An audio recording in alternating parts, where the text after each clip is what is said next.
Alhamdulillahi Rabbil Alameen wassalatu wassalamu ala ashrafil anbiya'i wal mursaleen nabiyyina Muhammad wa ala alihi wa sahbihi ajma'een. Amma ba'du, assalamu alaikum wa rahmatullahi wa barakatuh, and welcome to our Fiqh Hour, the third of a series of 5.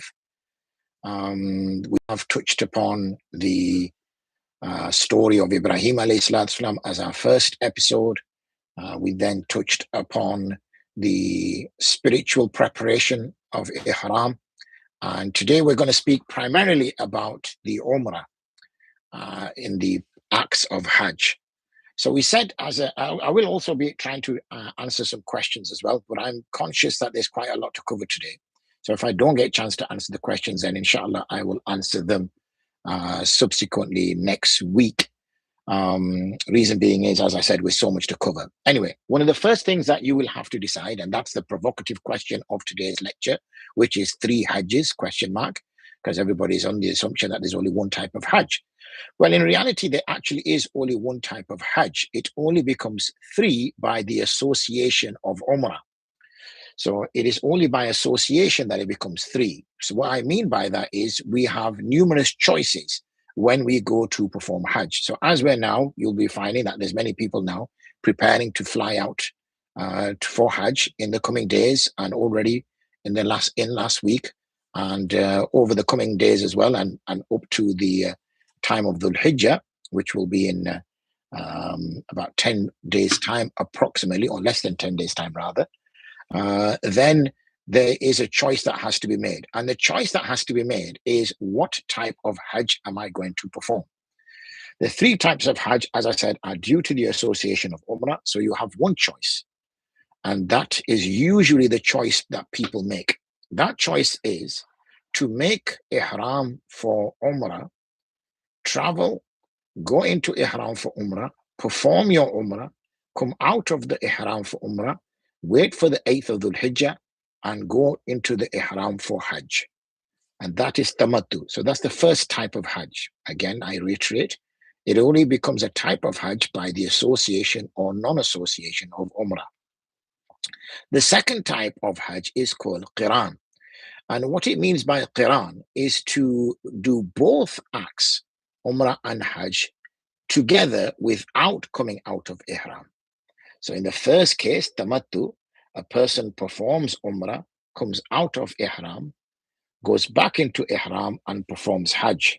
In Qiran, he goes into Ihram for both Umrah and Hajj. So in a way, he puts on 2 Ihrams, okay? And when he puts on those 2 Ihrams, then there is no need for him, even when he comes out of the Ihram of Umrah, to come out of Ihram in totality, because he's still in the Ihram of Hajj until he performs the rites of Hajj. The final type of Hajj is what's called Ifrad. And Ifrad means that you perform Hajj alone, with no Umrah associated with it whatsoever. So there are the 3 types of Hajj. So the first decision that you will need to make before you put on your Ihram, before you set off to travel, is, which type of Hajj am I going to perform? Am I going to perform Tamattu? Am I going to perform Qiran? Or am I going to perform Ifrad? They're the 3 choices. If somebody asks what is most rewarding, then according to the Ahnaf, Qiran is the most rewarding. That is the view of the Hanafi school, that the Prophet ﷺ performed Qiran. According to other schools, they say, no, he actually performed Ifrad, that he did not perform Qiran. And in fact, he instructed his companions to perform Tamattu. Tamattu was one whereby those who had not brought any animals with them would do Tamattu. So that's another view. But if we give the Hanafi position is that Qiran is the most rewarding, meaning that you go into 2 Ihrams before you pass the Miqat.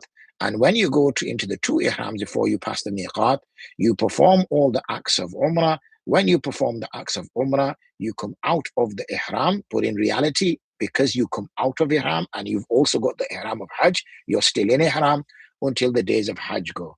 Whereas Tamattu, you come out of Ihram and then you wait until the days of Hajj. Most people perform Tamattu. Reason being is, it's more comfortable, it's easier. Why? Because as soon as you arrive, you perform the Umrah, and then you come out of ihram, and then you wait till the 8th of Dhul Hijjah. And when the 8th of Dhul Hijjah arrives, then you go into a state of ihram again for Hajj, which means those 5, 6, 10, 12 days, whatever it is, in between your arrival and the days of Hajj, you are not in ihram. And ihram is what people consider to be the most difficult, because if you look at the root word of ihram, it has haramim in there. And this means that there are certain acts which become illegal. A bit like when we do at-takbiru tahrima. In at-takbiru tahrima, we know now certain things have become haram for us in salah. Like we can't talk, we can't eat, we can't walk. Lots of things which we could normally do, we can no longer do. And as soon as we make a taslimu tahlila, we now come out of salah and we can now do those things. Similarly, when we go into ihram, certain things become prohibited from us. And we're going to touch upon those things, what become prohibited.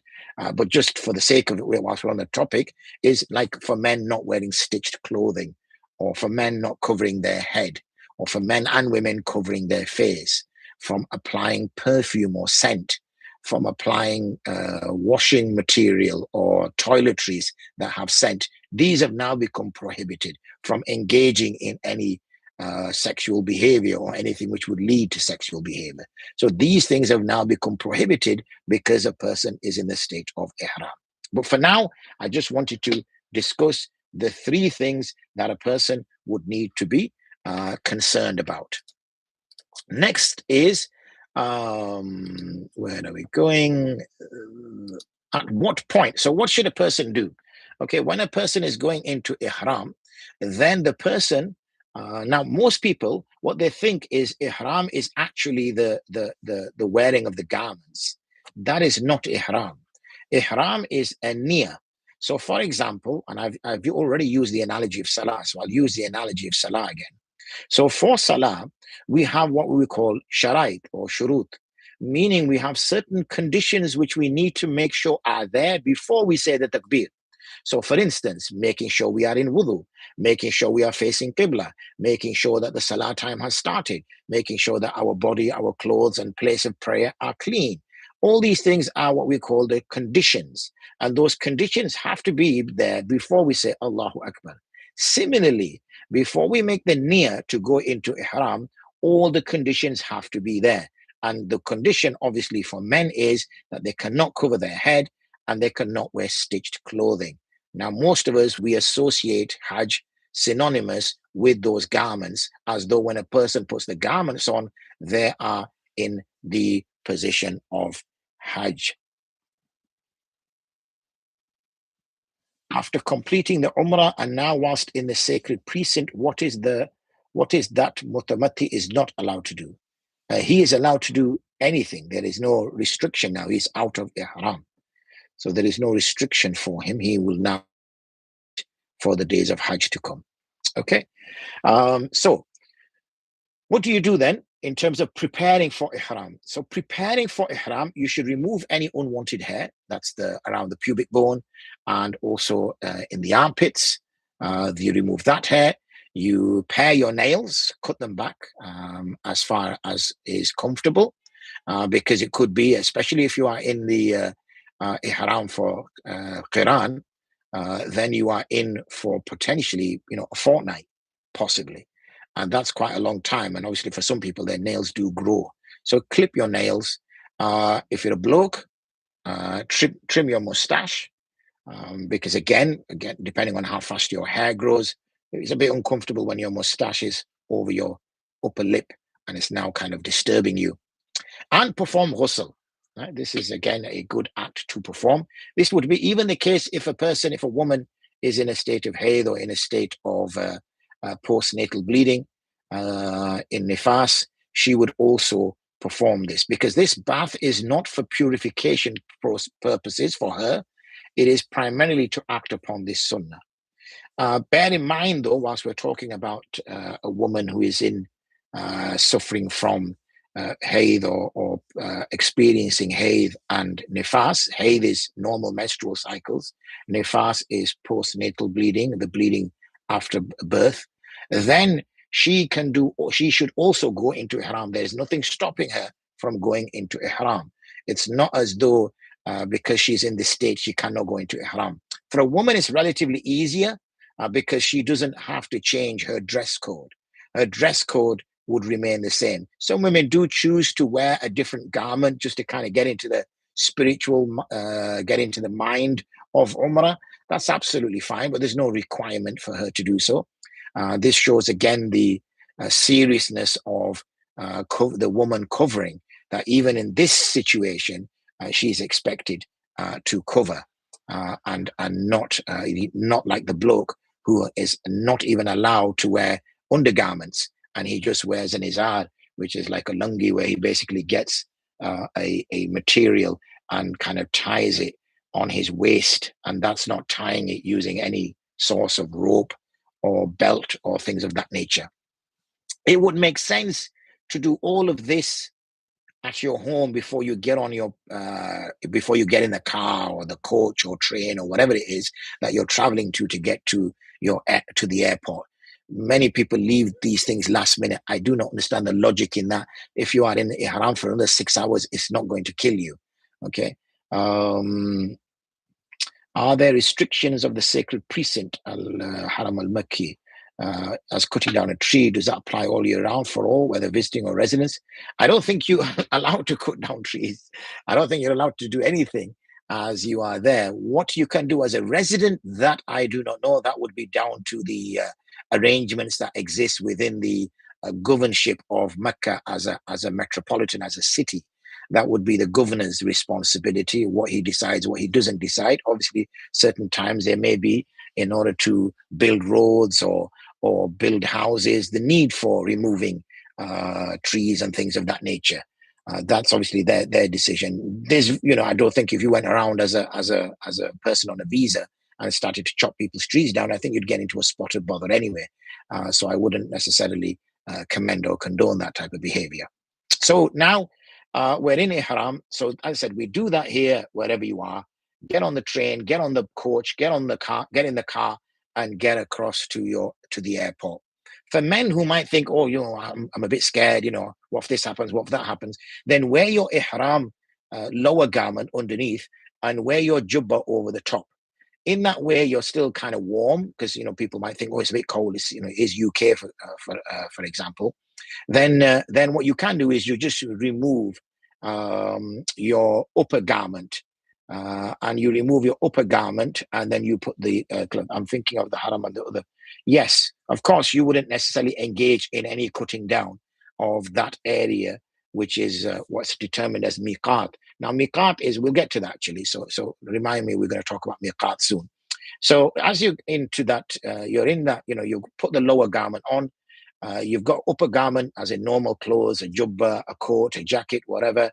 And then when you get to the lounge, so you've gone past security, you've gone past, passport check and all the rest of it, and now you're literally waiting at the gate. And there's maybe half an hour, 45 minutes before they're going to allow you to board the plane. That's an ideal time now to make your niyyah, remove your upper garment, pray your 2 rakats, and make your niyyah. I appreciate that you are in ihram on the plane, and it adds an extra 7-8 hours or maybe longer, 10-12 hours of being in ihram. However, if you're going to risk going into ihram on the plane, then that's even riskier, because firstly, where are you going to be able to do that? Secondly, where are you going to perform your 2 rakats? It's not about you and blocking aisles and causing a nuisance. This isn't, we are very selfish, unfortunately. Think about everyone else and put that burden on yourself, rather than think everybody else should bear my burden. Okay, let's just quickly talk about the miqat. So what is the ihram? I've already talked about the lower garments. For men, obviously, they wouldn't wear sandals or shoes. They would need to make sure that their ankle is uncovered, and they will also need to make sure that the metatarsal bone, which is at the end of the large toe, if you follow your large toe up your foot towards your ankle, you'll see a bone which is at the at the root of your toe, and that it slightly protrudes. You don't usually have it protruding on the other toes, but it most definitely will protrude over your large toe, and that needs to be uncovered as well. Again, this applies for men, not for women. For women, they would wear their normal garments, socks, and things of that nature. We're going to talk about the talbiyah and the niyyah shortly, but I just wanted to, whilst we had the question on miqat. So miqat is like approximately like a kite, okay, in terms of a shape. So it kind of goes like that, and then has a long bit at the end. And if you're coming from the north, from Medina, which is about 430 kilometers or so away from Mecca, and you're coming down, then Dhul Hulayfa is the point that you would need to be in the state of ihram. That's where when the Prophet ﷺ was returning to perform Hajj, if you remember our first lecture 1, session 1, where we talked about the Prophet ﷺ. No, sorry, I'm getting confused. That was a lecture somewhere else. So I did a lecture for Al-Balagh, and in that lecture, I talked about the Prophet ﷺ's Hajj and where he performs Hajjatul Wida and what happened along the journey and everything. So he went into Ihram at that point in Medina. Northwest of Mecca, it will be Al-Juhfa, where anybody who's coming from Syria, Philistine, Jordan, and Egypt. And when you look at the northeast of Mecca, then it'll be Qarn al-Manazil, which is usually where the rest of Arabia are coming into it. And then one of my most favorite words is if you're coming north from Yemen, then it would be a place called Yalamlam, which sounds like a very tasty place. And then Sayyidina Umar who added the That Irq, because at that time Muslims did not live in Iraq and Iran and that type of that end of the world. And then obviously when pilgrims used to come from there, then Sayyidina Umar made that as a miqat for them that they would need to. So that's the kind of broad picture of what we consider as miqat. And as the brother mentioned there correctly, then he's thinking about areas outside of there, meaning areas which are not populated, can be desert. Then yes, we shouldn't be destroying anything, even if the governor's giving us permission to do so or not. Okay, so I just want to touch on there. I think that's it. I'll just come across onto this one. And where are we with this one?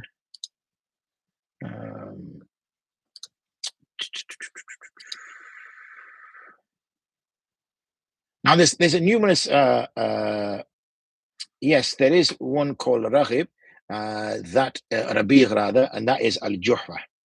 Okay, Raghib is in Al-Juhfa.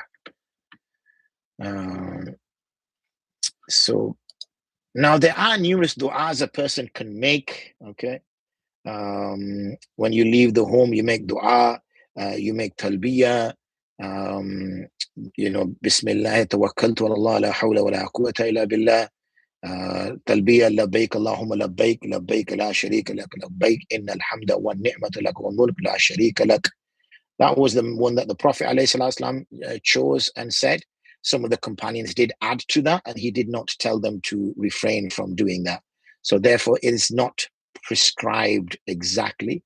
However, obviously, it is afdal to imitate the Prophet ﷺ. So if you're making tamattu, which is what most people will be doing, and we're going to kind of focus on that one because that's what going to be more, so we don't want to confuse too much. Then you will say, Allahumma inni urid al-umrata fayassirha li wa taqabbalha minni.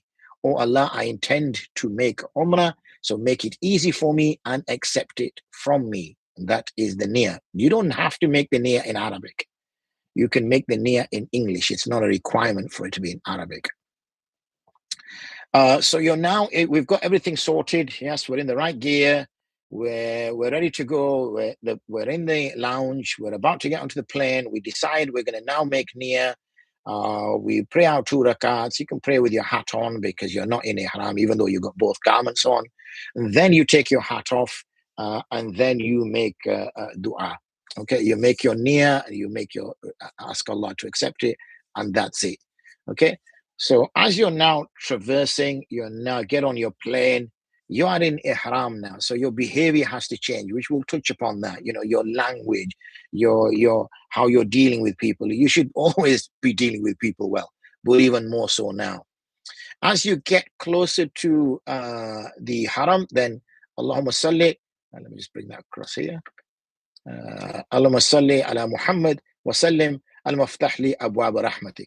So whenever we enter the masjid, that is what we should be saying anyway. Al-Masjid al-Haram is a masjid, and therefore we should be likewise. That is the only area where the woman who is in nifas or the woman who is in hayd cannot enter, which is the masjid. When we get to Hajj, or when we talk about sa'i, she can go to make sa'i, she can go to Mina, she can go to Muzdalifah, she can go to Arafah, she can do all those acts. The problem she cannot do is go into the masjid. And as a consequence, because she cannot go into the masjid, she cannot perform tawaf. And tawaf is obviously a crucial pillar of both Umrah and Hajj. That's the issue that she has. So when it comes to Hajj planning, especially if women are going along, then the men should be considerate to go at a time where it falls outside of their wives, daughters, mothers, whatever, menstrual cycles, which I guess can be a little bit challenging. With good planning, I'm sure it's achievable, meaning that you stay back long enough after the days of Hajj, allowing all the women to be free from their cycles in order for them to perform the tawaf as well. Otherwise, they are left in an extreme situation. Some women do take contraceptive tablets in order to cease their hayd, their menstrual cycles, so that they can go. I don't advise that. I'm not a doctor. That's something you would need to speak with your own GP if that's something that somebody considers. So now you've entered into the masjid. Keep your eyes fixed on Baytullah. Allahu Akbar, La ilaha illallah, Allahu Akbar, walillahi alhamd. And after that, keep your talbiyah. Try to do as much of the talbiyah as you can, because there is great reward in it.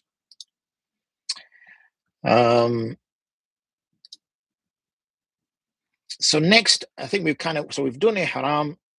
We know what things are prohibited in ihram.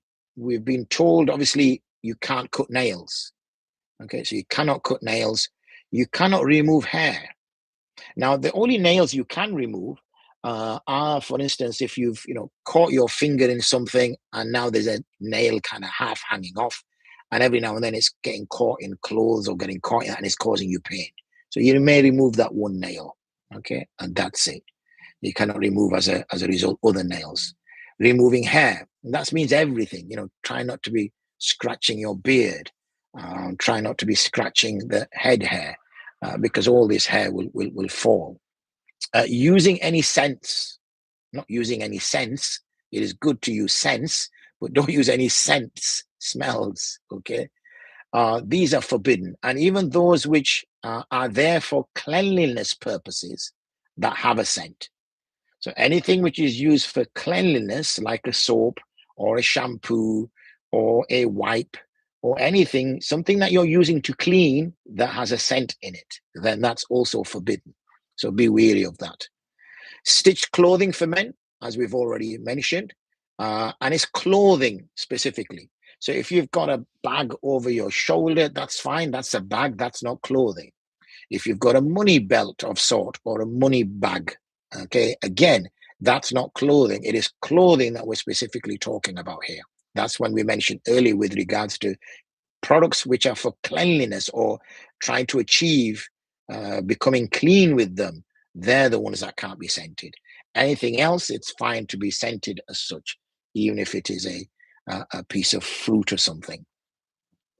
Sandals and flip-flops must not be stitched either, and should allow the metatarsal and the back of the foot to be exposed, because that is clothing.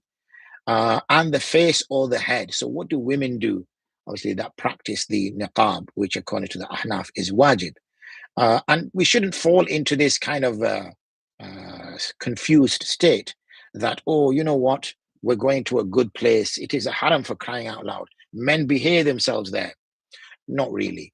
Okay, they don't. Unfortunately, nowadays, especially with the way society is going and the way behavior is, that's the worst place. And you see sometimes brothers taking their wives right into the throng of the mataf and performing tawaf there, literally packed in like sardines. Think about it. Yes, it's logical that if your wife's there, and either there's another man literally behind her, or there's another man literally in front of her, and there's most definitely a man to the side of her. So where you taking your wife? Where's your sense, brother? even if she wants to, that's it. Those days are gone. In the time of the Prophet ﷺ, what they would do is the men would be ahead and the women would be behind. So every time the men would go around a corner, then the women would come around that corner. So when the men would go around that corner, so the men and the women never even saw each other as they were circumambulating. And obviously they had quite an empty mataf. That's not the case now. It's a crazy place. Even when I went, the last time I went, which was quite a number of years ago, and obviously, alhamdulillah, I'm a strong person, and I went in with my son. We were about maybe 4 or 5, 6 humans away from the Kaaba, and the heat and the pushing and literally people are glued to you. So when I walked away from there, my jubba was literally soaked of sweat. Okay, and it wasn't that hot as a day, literally soaked because it was late at night. So that's the amount of heat you're getting there. So it's common sense, but unfortunately, this common sense is one of those things which isn't very common nowadays. And any form of sexual activity, which I've already mentioned, all these things become forbidden when a person goes into ihram. So I've mentioned circumambulating. I've mentioned the word tawaf, means the same thing. What is it that we're talking about? So this means moving around the Kaaba 7 times with respect and devotion. No time for social media, respect and devotion. And you must you walk, okay, and you keep the Kaaba on your left, okay, so it's on your left. You don't look at the Kaaba, it's on your left shoulder, okay, and you stop reciting the talbiyah. Remember, you should be in the state of wudu. The men will leave the right shoulder bare. Because what you normally do with the izar, we've already mentioned the izar, you kind of hold it like that. So I don't know how much is coming in the camera, but you hold your izar like that, one end there, one end there. Then you take this end and give it to that hand and put it there. You spread your legs because remember, you're going to be walking, so you need to make sure it fits your gait. Yeah. So you stretch it there and then you nip it here just at your waist with your other hand. You then bring this over across there, grip that with your elbow, swap hands, and then grip that and then do that. And you make like a flannel, okay, around the front. And then it normally ties just below your chest bone. And then you turn it a few times and it will grip pretty tightly across your waist, because for the man, beneath his belly button is the aura, okay? Beneath the belly button is the aura. So he needs to cover it up to that belly button, okay? So that's done. And then he wears the rida, just like, over his shoulders, not over his head, over his shoulders, throws one over his left one and throws one over his right one. But when he is making tawaf, he takes the one which he threw over his right shoulder, brings it under his shoulder and throws it over his left, so his right shoulder is bare. And now you can show all those days he spent in the gym, show his strong shoulder muscles, show his biceps, show his triceps. So he gives, and there's a history to this, which is when the Prophet ﷺ arrived to perform the Umrah of Qāḍī the year after, when they were stopped at Hudaybiyah. There was a common view amongst the Arabs that due to the climate in Medina, people became weaker, and people weren't as strong as they were before. So he told his companions, والسلام, that we need to demonstrate to the Meccans that we're as strong as we were when we left. So therefore, stick your chests out. Everybody was generally speaking right-armed, right-handed. Show your right shoulders and stamp your feet with some vigor, as though you mean business. You mean business. So this gave a sense of strength and power to the Meccans who had left Mecca for a few days to allow the Muslims to make pilgrimage, make tawaf. So we carry on. The Prophet ﷺ made it a sunnah, so we carry on. This is called ittiba. After the tawaf, obviously he covers it, so he does that for 3, and then rush, and then obviously the other 4 are done without. You start at Hajar al-Aswad. You'll see a black line on the ground or something similar. If you can try to touch it. If not, then you just point towards it and you say Bismillah, Allahu Akbar. So as we mentioned, you do what's called ramal, which is, and that again is for men. You can do it as best as you can because there's very little chance of it, where you hasten and briskly walk, but there's hardly any space. But so you do it as best as you can. And once you reach the Yamani corner, if you can touch it with your right hand, you do that.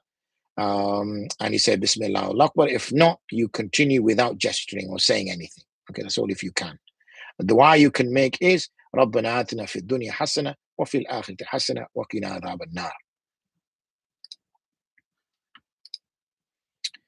At the end of the 7 circuits, you've done the 7 circuits. You will do istilam again of the black stone. You say Bismillah Allahu Akbar, and you recite the verse وَاتَّخِذُوا مِن مَقَامِ إِبْرَاهِيمَ مُصَلَّى, and take, or you people take the maqam, the place of Ibrahim al-Islam, as a place of prayer.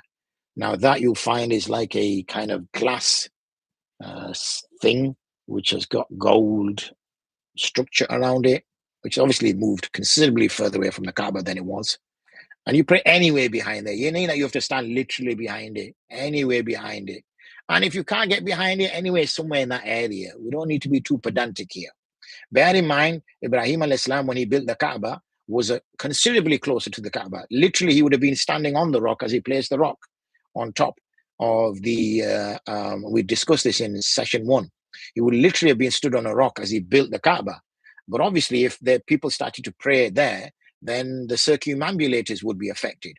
So the authorities have moved it further back, giving plenty of room for people to make tawaf, which means literally anyone on that side, anywhere, is technically behind Maqam Ibrahim. Then you go to drink some Zamzam water. You drink it whilst you're standing. You say Bismillah as usual. And then you say, Allahumma inni as'aluka ilman nafi' wa rizqan wasi' wa shifa'an min kulli da'in, as a dua for the Zamzam. So that is your tawaf done. Okay, so your half of your umrah is done. Right. Next, what you're going to do is you're now going to make sa'i. Right, sa'i is to run, well, or move your arms really quickly, back and forth between the hills of Safa and Marwa. Okay, so you'll see when you're near the Al-Hajr Aswad, if you look kind of over your right shoulder-ish, you'll see that there's a gate that leads off the mataf. And that will take you to a little mound. I wouldn't even call it a hill now. A little mound. You climb up that mound, and when you look back, you'll be able to see the Kaaba. And you now make the circumambulation. As you're technically coming out of the masjid, now people might say, well, am I coming out of the masjid? Because now I have not been, but since I went, they've now developed that further. And the masjid is goes so further. Before there used to be hills and the barbers used to be there. Now it's all stretched back. So, but I would say this is that even though the masjid has now completely enveloped and surrounded the area of Sa'i, that place is still separate to the masjid. A bit like in Masjid Nabwi, for example, where the Prophet ﷺ's burial place was outside the masjid, but the masjid has grown all the way around it, which means that it now covers everything, but the area where the Prophet ﷺ is resting is not a masjid, because the Prophet ﷺ forbade that the place of his resting should be taken as a place of worship. So therefore, that particular area is not a masjid, but everything around the Prophet ﷺ is now a masjid. Similarly, the place of Sa'i is not a masjid, but everything around it is now a masjid. So therefore, we are now leaving the masjid. So as we do Bismillah wa salatu wa salam ala Rasulillah, Allahumma inni as'aluka min fadlik, as we would normally do, and when we leave the boundaries. So when you reach Mount Safa, there is an ayah, Inna Safa wal Marwatu min sha'airillah, faman hajja al-bayta aw i'tamara fala junaha alayhi an yatawafa bihima, wa man tatawwa khayran fa inna Allaha shakirun alim. Right? And then nabda'u or abda'u bima bada Allahu bih. I begin, or we begin, with what Allah began with, because he mentions Safa, Inna Safa wal Marwata min sha'airillah, and therefore we will start from that area as well. So when you've ascended there, you now face the Qibla, you raise your hands and you recite Allahu Akbar, Allahu Akbar, Allahu Akbar. You can make the a short dua, يعني لا إله إلا وحده لا شريك له له الملك وله الحمد يحيي ويميت وهو على كل شيء قدير لا إله إلا وحده لا شريك له. And what you can do now is you now come down and you go across to Marwa. Now, between the two green lights or between the lines in the ground or whatever demarcation that they have in Mecca is the point where you pick up pace. It doesn't mean you have to run a sprint here. You know, many people have no form of fitness whatsoever. And this is something that, you know, you got to take heed with. Many people have no form of fitness whatsoever. They don't walk at all. They don't run at all. And then they go, mashallah, to perform Umrah or perform Hajj. So not only has the climate changed, you've not slept, you're dehydrated, you've not ate anything, you're in a hot climate, and now suddenly you're deciding to run a marathon. All right? You're doing 5-10 miles of walking. You're trying to run now, about 700, 800, 900 kilometers. You know, it's going to literally kill you. So take it easy. Firstly, is prepare for that by walking a lot more. And once you've prepared for that by walking a lot more, then also practice it, but also take precaution. There is no rush that when you land and arrive in Mecca that you must immediately perform Umrah. If it is late at night, get some rest, relax, and then go perform Umrah.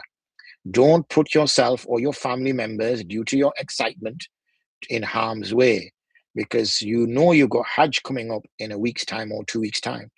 And if you expend all your energy and you fall ill and you do not recover, you could potentially lose your Hajj, because the days of, and I'm not going to mince my words, the days of Muzdalifah, the days of Mina and Arafat, maybe not so much Mina nowadays, but those days are challenging.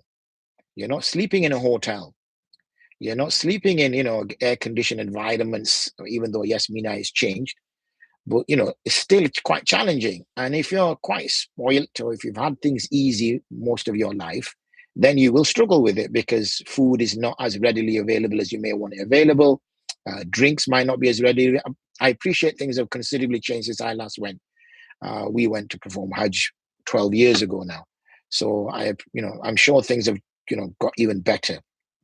But still is a challenge, okay? It's not normal. That's the point I'm trying to make. Okay, so when you're doing 7 circuits here as well. So because you start from Safa, Marwa, you finish at Marwa. Now that you've done that, technically your Umrah is done. So what you would do now is you would shave your head, right? And the women would split their hair into 3 approximately, and remove the length of a fingertip. Okay, it doesn't have to be like, they don't have to cut hair, completely go bald or something. Just the length of a fingertip. You could curl it around your finger and cut it, and that's it. Split it into 3, and that's it. Now all the ihram rules lifted, Umrah is complete, and they'll accept, and that's the task done.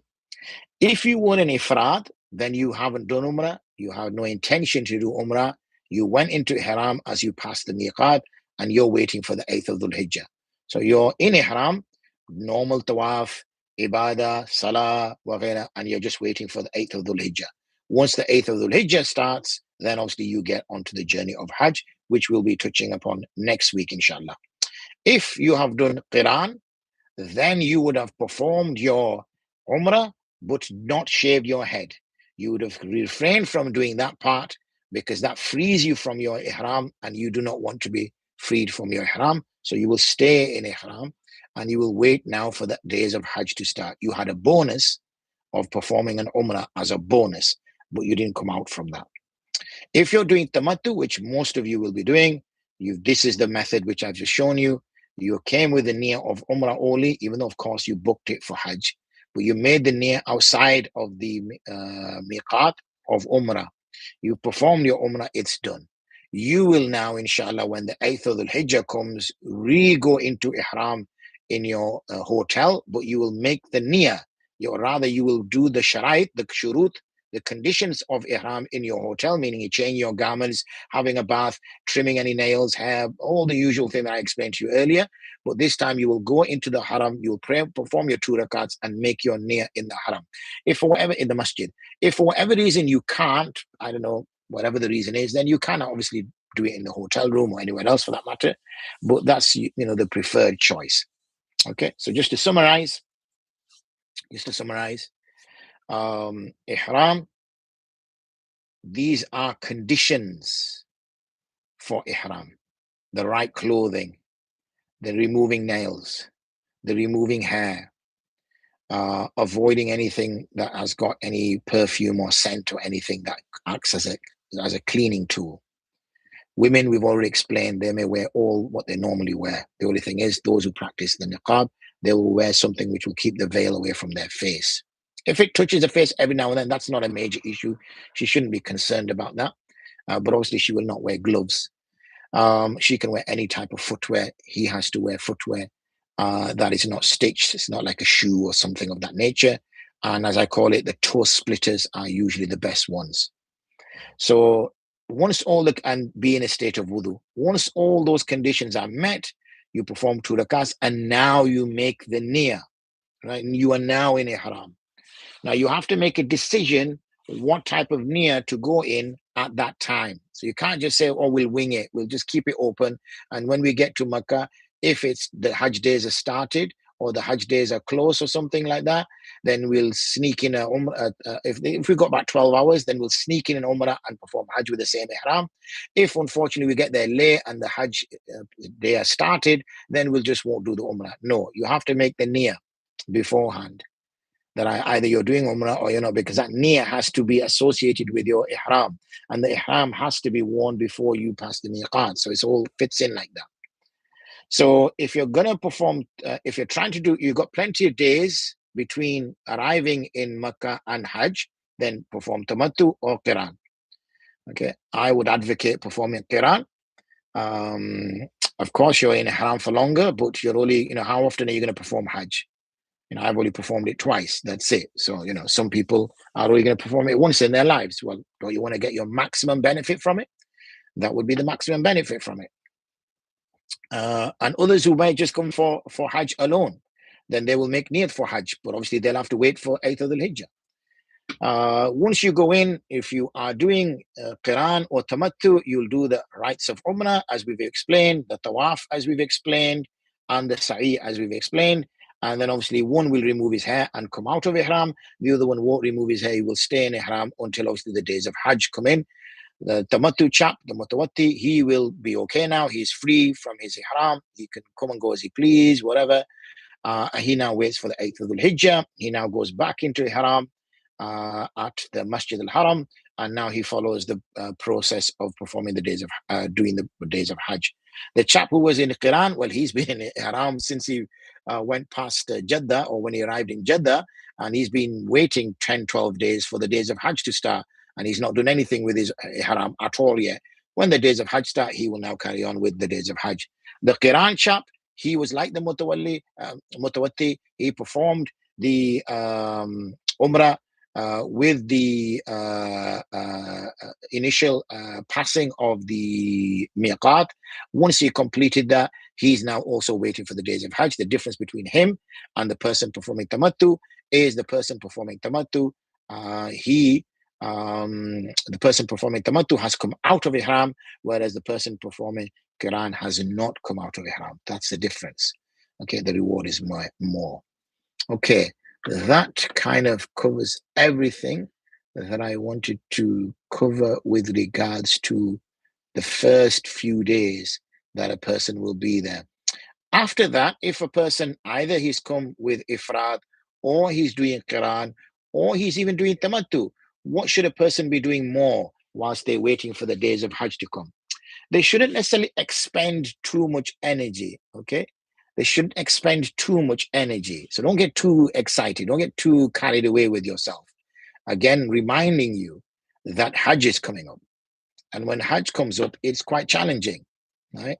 I'm not going to mince my words. It's quite challenging, especially if you're not fit, especially, which means if you're sort of, 40 plus. you're going to struggle. There's no two ways about it. And we don't want a person to straight away say, "Oh, get me I was going to say pushchair, get me a wheelchair." That's a cop out. You've spent so much money going there. Now you're in a wheelchair. Subhanallah. Is that really performing Hajj? I appreciate, I'm being a bit harsh. But my point is that, go there and walk, do perform every step you take. You're getting ajr for it. Do that. Don't kind of cop out too easily.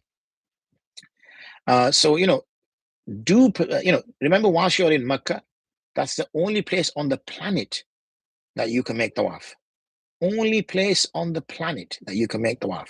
So clearly, the most rewarding act is supererogatory tawafs, nafil tawafs. That is the greatest reward. Why? Because you can't do that anywhere else on the planet. Recite Quran. Yep, you can recite Quran anywhere else on the planet. Pray Salah. Yes, you can pray Salah anywhere else. However, and this is a big however, the reward you get at praying at Masjid al-Haram is significantly more. So you do not miss a Fard Salah in the Haram. You are an idiot if you are anywhere near Al-Masjid al-Haram and you do not pray there.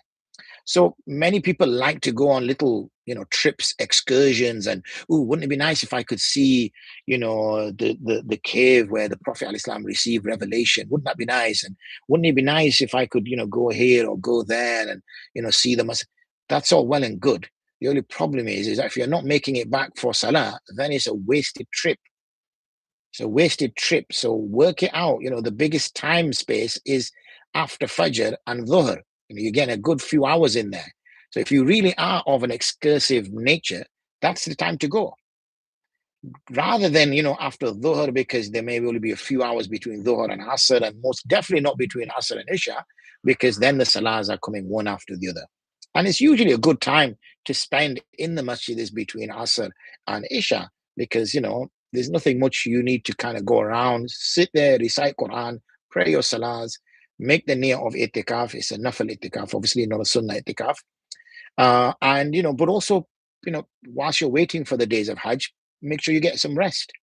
So if you're doing, staying awake at night, performing ibadah at night, then do get some sleep after Fajr, do get some sleep after Dhuhr, get some rest and avoid, I would say, periods after Dhuhr, unless, mashallah, you're young and strong, well hydrated, then, you should avoid the extremely hot times.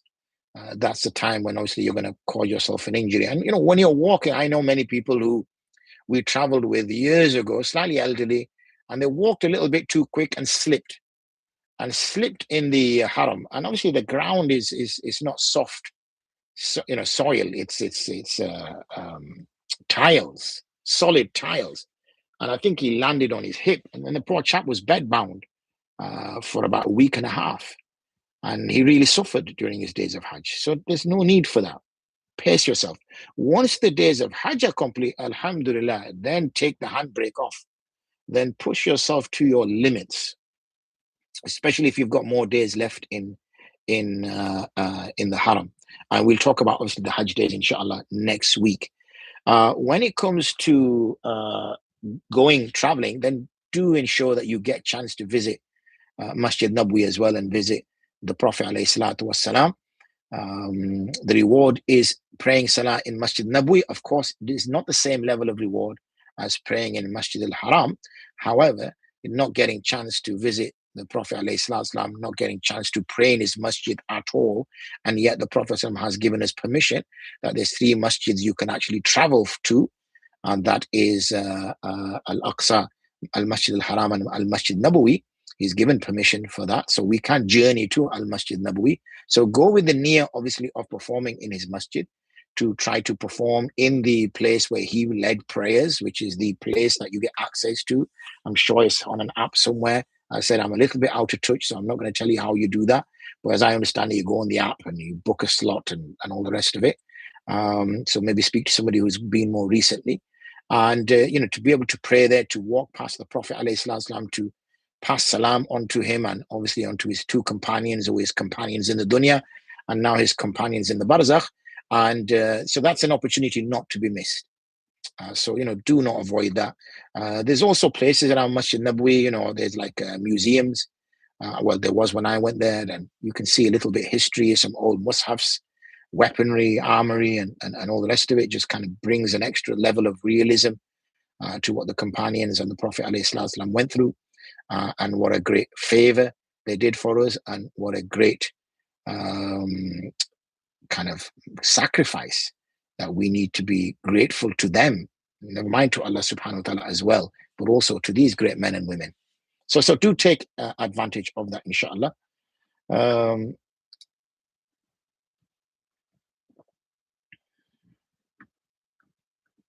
So we've got that. I think that's all I wanted to cover as such right now. But what I will do is, because I've just got to go somewhere, so I'm going to close off today now, maybe 5 or 10 minutes earlier. And as I said, I'll pick up the questions next week, inshallah. That any questions that have come in, or I may answer them during the week, especially because they're Hajj related and people will be traveling. So I may answer them tomorrow, inshallah, as a separate thing.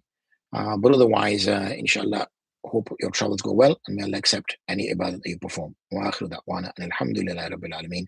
Assalamu alaikum wa rahmatullahi wa barakatuh.